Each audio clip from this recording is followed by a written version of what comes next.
Kanang adlaw kay magluto kog snack kay gutoman ko. So nakunaon ko na may french fries sa refrigerator mao to ang gikuha para lutoon nako kay mao kong kanon. Ito nga french fries katungan na lang nabilin kay gikuhaan man gahapon gilutoan nila kay nangaon pud sila. Kuhaan pud ko sa dara baday kabalo mo kaon. So karon nagpainit ako aning mantika gidagan ako mantika para i-deep fry nako ang french fries para maluto gyud. May mantika ako ning kuan i-deep fried.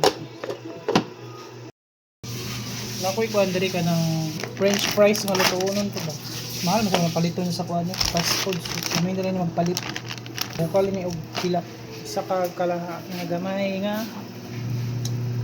idibol. Init man siguro ni.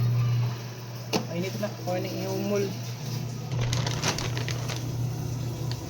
Oh yes.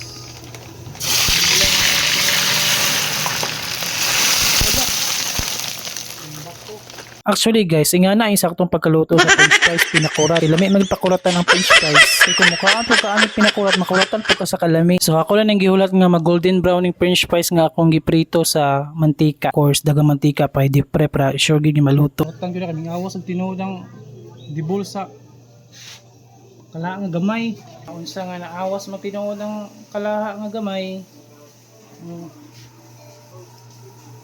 Ang palibot, puting awas.